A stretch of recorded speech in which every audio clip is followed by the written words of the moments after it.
Ouais, c'est le 15. Bonjour à tous, bienvenue à Radha Kripa-Rouen. Donc on va continuer la lecture du Srimad Bhagavatam, 3e chant, chapitre 4, verset 15. Om Namo Bhagavate Vasudevaya.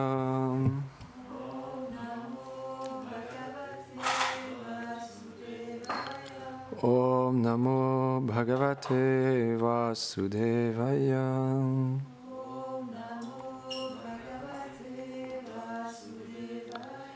Om Namo Bhagavate Vasudevaya.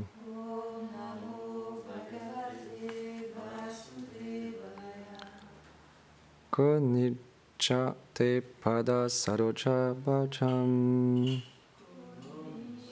Te pada saroja bhajam. Sudurabhoriteshu chatur apyam.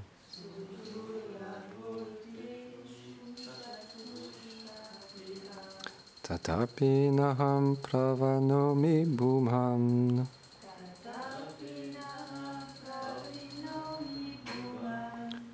Pavat padam boja nishevanat sukam.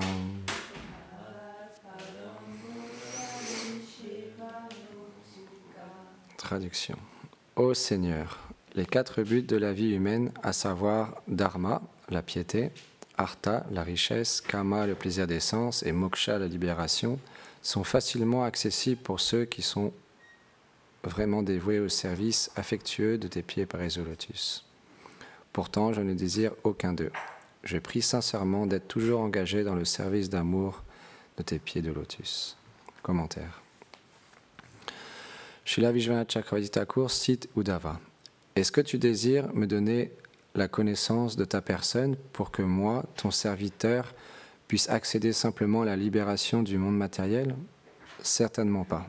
Parmi les 4 buts que peuvent atteindre les êtres humains, le dharma, la piété, l'artha, la richesse, le kama, le plaisir des sens, moksha, la libération, quel est celui qui est difficile à obtenir pour ceux qui adorent tes pieds pareils au lotus, Même seule la connaissance, le gyan, amène le résultat de parvenir à la libération uniquement en accomplissant l'adoration de tes pieds pareils au lotus. Mais je n'accepte pas toutes ces choses qui sont atteintes automatiquement par ton adoration, parce que je suis engagé avec joie dans ton service d'amour.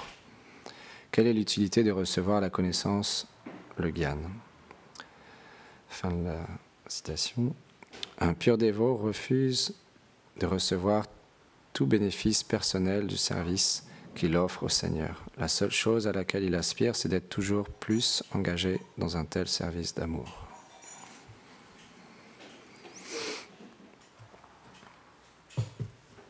Om Ganati Milandasya Ganam Jaram Sharakaya Shakshu Militam Yena Tasmai Shigurave Namaha. Namam Vishnu Padaya Krishna Prestaya Bhutare Shrimati Bhakti Vedanta Swami Nityanamine. Namaste Sarasvati Deve Ghoravani Pracharine Nirvishesha Shunyavadi Pashyatya Deshatarine. Jai Shri Krishna Chaitanya Prabhu Nityananda Shri Advaita Gadadhar Shivasadi Gaura Bhakta Vrinda. Hare Krishna Krishna Krishna Hare Hare Hare Rama Rama Rama Hare Hare.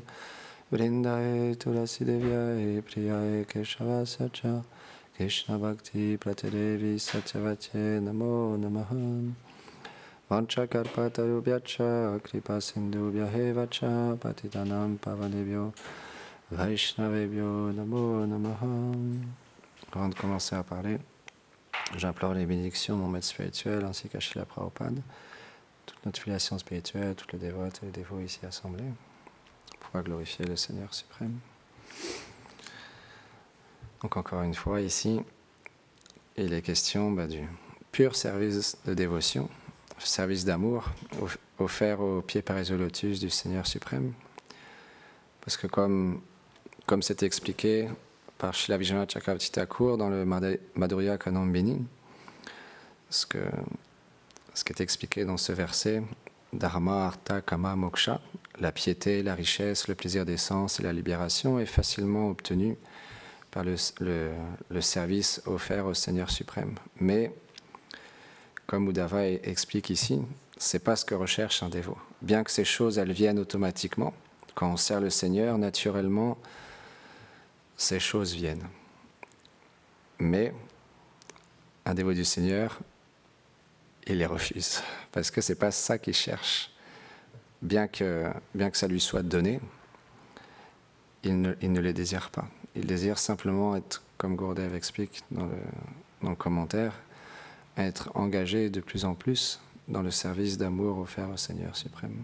C'est le seul désir qu'un Vaishnava il a dans son cœur. Mais pour obtenir soi-même ce désir, on doit être associé avec des Vaishnavas. Sinon, naturellement, on désirera ces choses-là, parce que la richesse, le plaisir des sens, la libération, la piété, le dharma, sont des choses que majoritairement les religieux aspirent. Donc, si on n'est pas associé avec un pur dévot qui est situé dans une plateforme transcendantale, qui est engagé dans son service éternel envers le Seigneur suprême, naturellement, on sera attiré par ces choses-là. Donc l'association est quelque chose de très très important.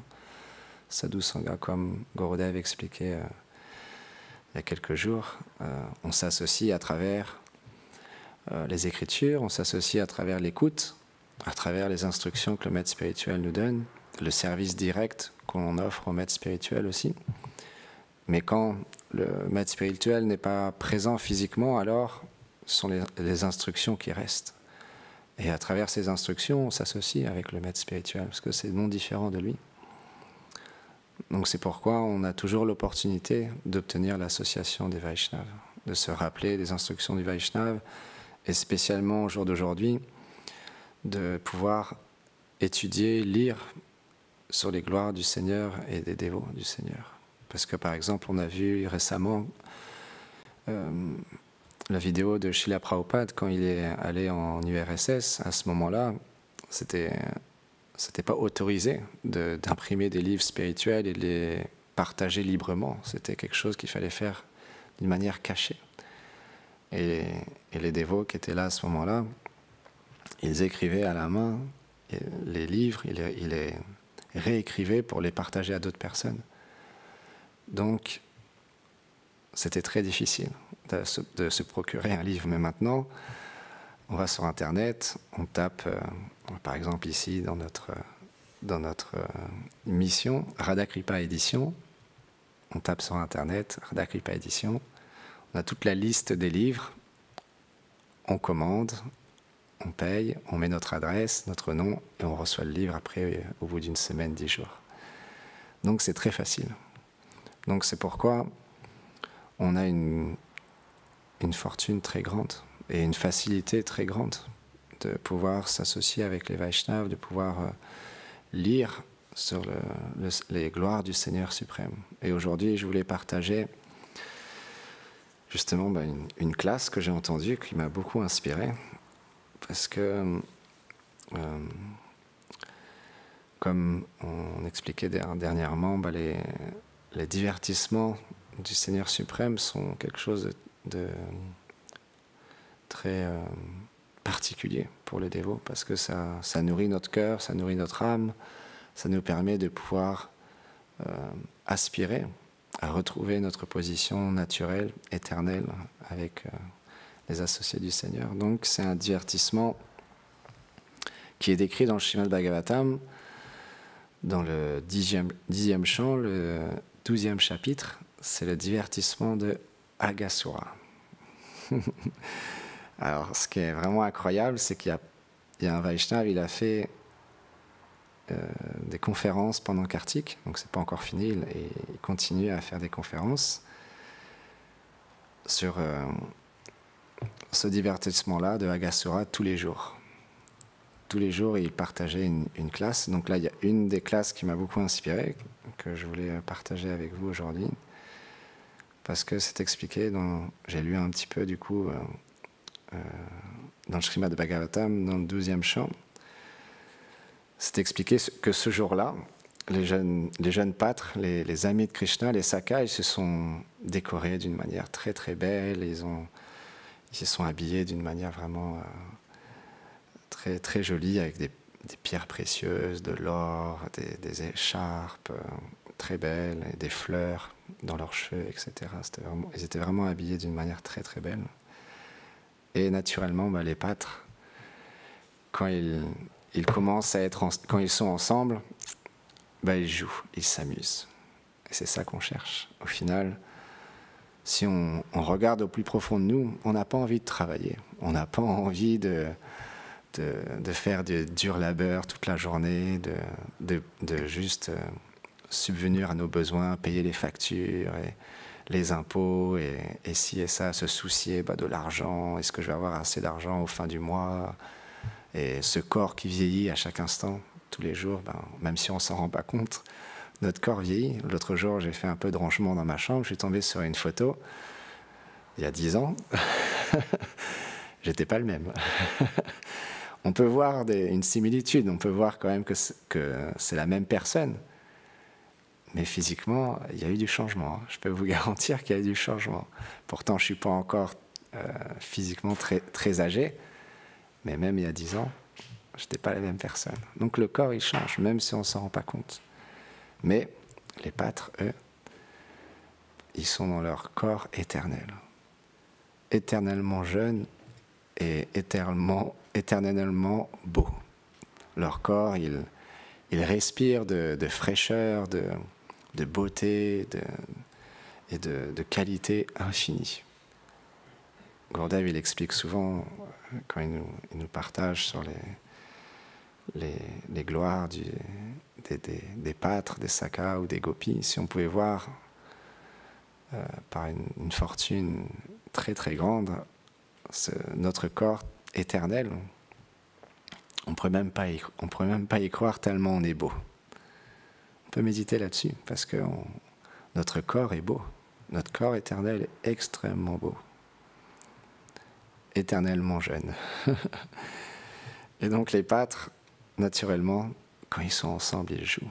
Et là, ils se piquent les bâtons des uns des autres. Parce que les pâtres, ils ont plein de bâtons. Les flûtes, il y en a qui volent les flûtes, ils les passent à un autre comme ça, ils les jettent un peu plus loin, et celui qui s'est fait prendre la flûte, il court après, il essaie de rattraper sa flûte, et il commence à rigoler, oh, regarde, il n'arrive pas à rattraper sa flûte, et il se passe comme ça la flûte les uns les autres, jusqu'à temps qu'à un moment donné, ils deviennent, le pâtre, il commence à être un petit peu vexé, et puis il commence à s'agacer, et donc là, il lui redonne la flûte ou le bâton, et donc il joue comme ça.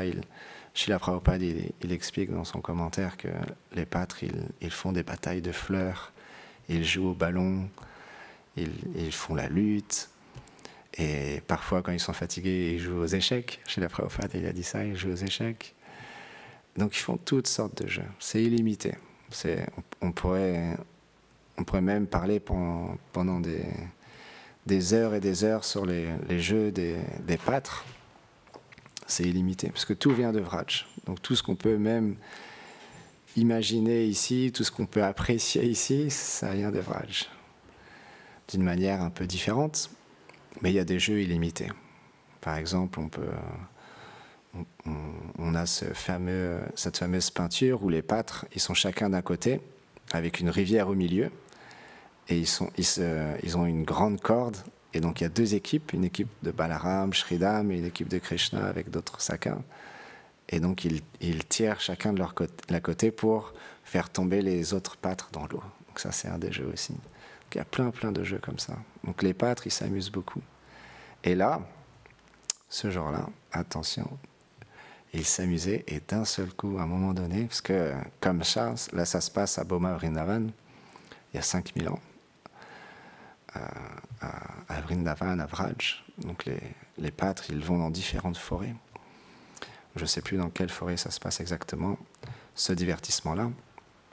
Mais Kamsa qui avait entendu que le 8e enfant de Devaki allait le tuer. Alors, comme il n'a pas réussi, il s'est fait avoir par la providence. Krishna, il a été échangé par Yogamaya. Et Yogamaya, sous la forme d'une jeune fille, quand Kamsa il est allé dans la prison pour tuer ce 8e enfant, en fait c'était une fille. Et dans Srimad Bhagavatam, c'est expliqué, Devaki, elle dit à Kamsa, mais tu vas pas tuer une fille quand même, c'est irreligieux, tu peux pas faire ça. Comment une fille pourrait te faire de mal comme ça? Même bien que la Providence a dit que le 8e enfant allait te tuer, mais là c'est une fille. Comment tu peux avoir peur d'une fille? Et puis elle commence à essayer d'amadouer comme ça pour pas qu'il tue cette fille qui a été échangée avec Yashoda, qui au même moment a mis au monde une fille. Et donc Vasudeva, par les arrangements divins, toutes les portes de la prison se sont ouvertes, les gardes se sont endormis, et donc Vasudeva il est allé à Gokul et il a échangé les enfants. Et donc là, cette fille, en fait, c'était Yogamaya. Et quand Kamsa il a essayé de la prendre pour la tuer, elle s'est envolée dans les airs et elle a manifesté ses autres bras avec des armes dans chaque bras, et puis elle a pris sa forme de Durga. Et les démons, ils adorent Durga. Donc comme ça, il a commencé à se repentir auprès de Devaki et Vasudeva, en leur disant qu'il avait fait des choses horribles, parce qu'il a réalisé que sa sœur Devaki avait mis au monde Yogamaya, donc ça ne devait pas être quelqu'un d'ordinaire. Mais en même temps, bien qu'il s'est repenti, en même temps, il n'a pas arrêté non plus de chercher Krishna et d'envoyer toutes sortes de démons pour essayer de tuer Krishna. Et donc là, il a envoyé un démon. Après avoir envoyé Bakasura, que Krishna a tué, là, il a envoyé Aghasura. Et quand Aghasura est arrivé sur les lieux, il s'est dit, je vais prendre la forme d'un gigantesque python qui fait 28, je crois, je sais plus si c'est 28 ou 22 kilomètres. Non, j'ai grossi un peu. 12 kilomètres 800 de long. Donc un gigantesque python de 12 kilomètres 800. Immense. Donc il a pris la forme d'un python. Et là, il s'est mis en place, il a ouvert sa bouche et il a déroulé sa langue et il fermait les yeux et il ne bougeait plus. Son plan, c'était qu'il resterait immobile jusqu'à temps que Krishna il rentre dans sa bouche. Et il était déterminé. Les acharyas ils expliquent qu'il avait une détermination d'avaler Krishna. Donc nous, on peut aussi développer cette détermination de tous les jours, quand on chante ou quand on lit, quand on étudie, j'arrêterai pas tant que je n'aurai pas vu Krishna. C'est ça la détermination des purs dévots. Alors là, c'est un divertissement, c'est un démon qui a une détermination pour attraper Krishna, l'avaler et le tuer. Mais il avait une détermination, donc il fermait les yeux, il ne clignait plus des yeux. Il ne bougeait plus. La seule chose qui était apparente, c'était il y avait comme un vent qui sortait de sa respiration, qui sortait de sa bouche. Et les pâtres, eux, ils sont arrivés sur les lieux. Et quand ils ont vu Aghasura, parce que les enfants, ils aiment jouer. Et donc chaque occasion est un terrain de jeu pour eux. Quand ils ont vu Aghasura, ils ont commencé à s'émerveiller. Et un pâtre, il disait « Waouh, regardez la belle caverne. Elle est tellement grande. On va pouvoir s'y rendre ensemble, on va jouer, on va pouvoir il doit y avoir des merveilleux toboggans à l'intérieur. Ça a l'air d'être une caverne incroyable. » Et d'autres, ils rigolaient, ils disaient, mais regardez cette langue, vous êtes sûr, c'est vraiment une caverne? on dirait plutôt un serpent. Et ils commençaient à débattre les uns les autres. Il y en avait qui disaient mais non, c'est une caverne, ne t'en fais pas, c'est pas un serpent. Et l'autre il disait mais si, regarde sa bouche, on dirait des dents, il a la gueule ouverte, il va nous avaler. Et d'autres disaient mais non, c'est juste des rochers. Et comme ça, pendant un long moment, ils ont débattu les uns les autres.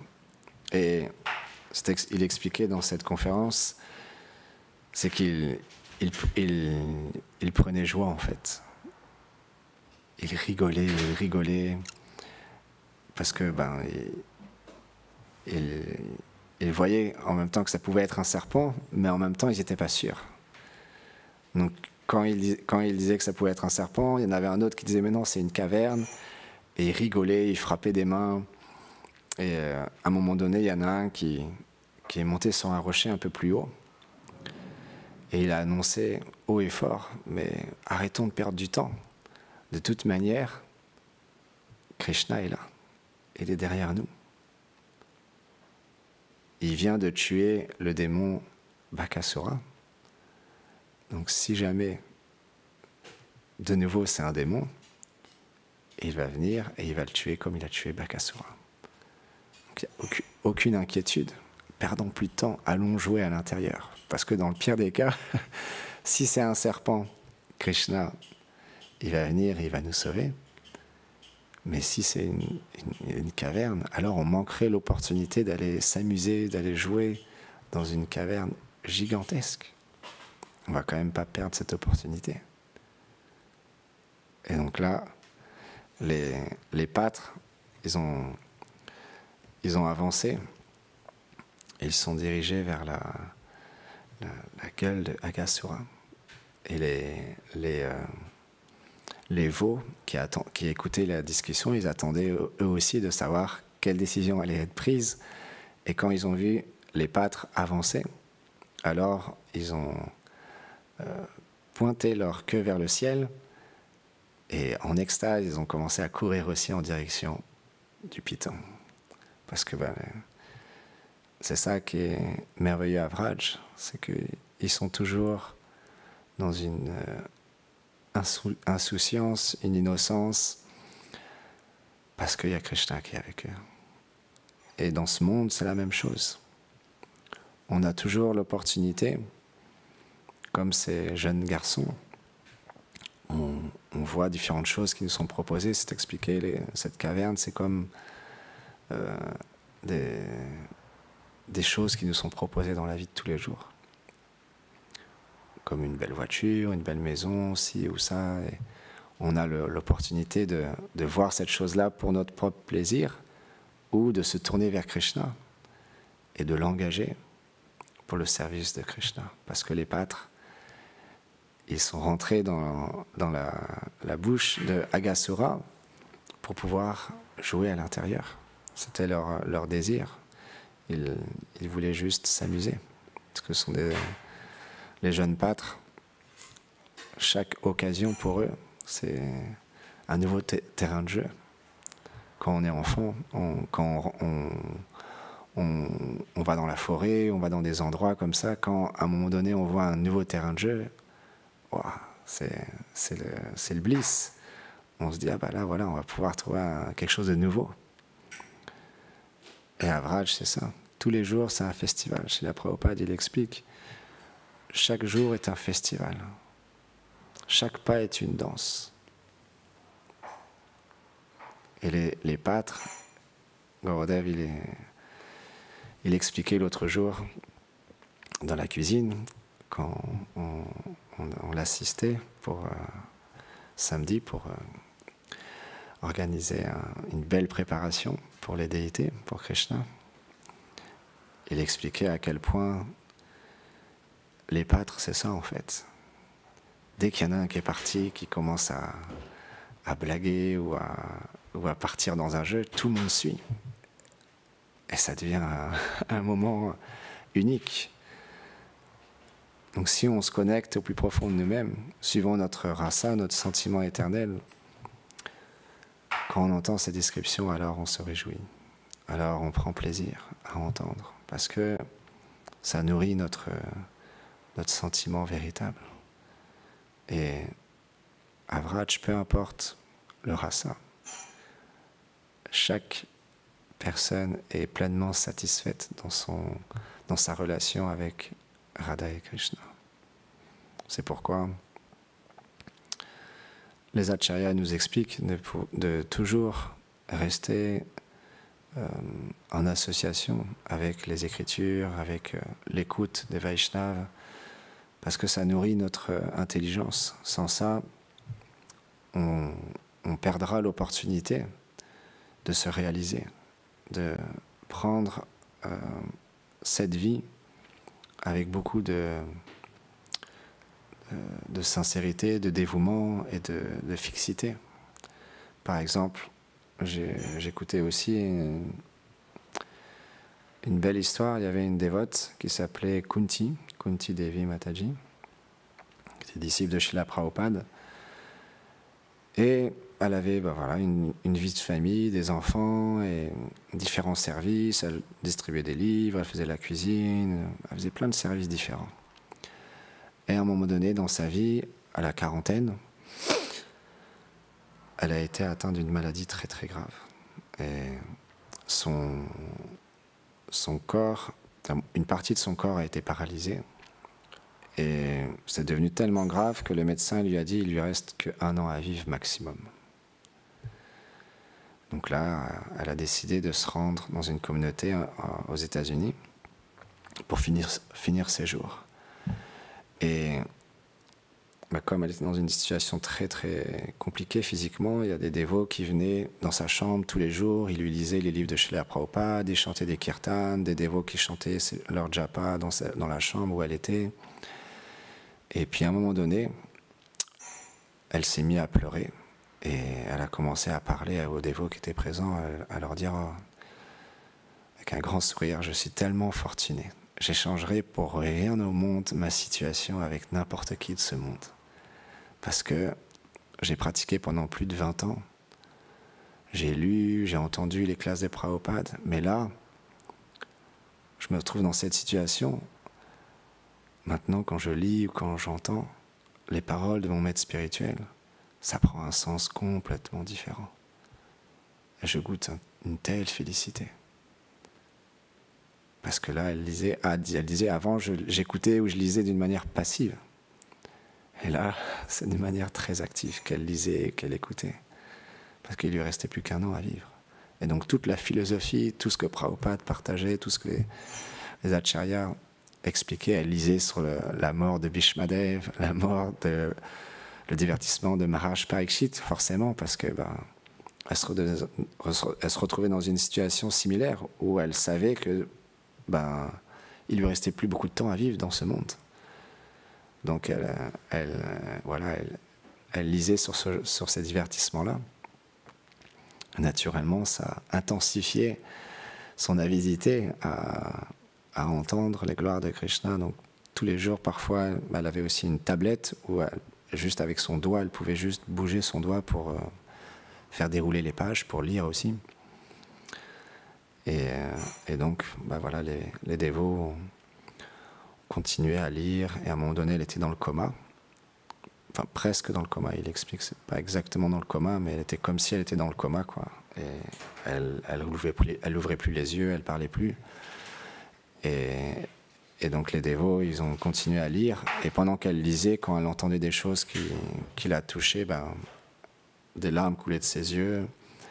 Et elle continuait en fait à écouter avec grande attention, même dans cette situation. Et on peut voir la Bhagavad Gita, c'est la même chose. Arjuna aussi. Et il était dans cette situation où il s'est retrouvé sur le champ de bataille en pensant qu'il allait accomplir son dharma, qu'il allait, comme il était un guerrier, il allait être sur le champ de bataille et puis tuer tous les armées, tout ça. Et puis là, au début de la Bhagavad Gita, il a eu un moment de doute. Comment je vais pouvoir tuer mes supérieurs, mes maîtres d'armes, tout ça. Et puis, vers qui il s'est tourné? Il s'est tourné vers Krishna. Donc c'est la même chose.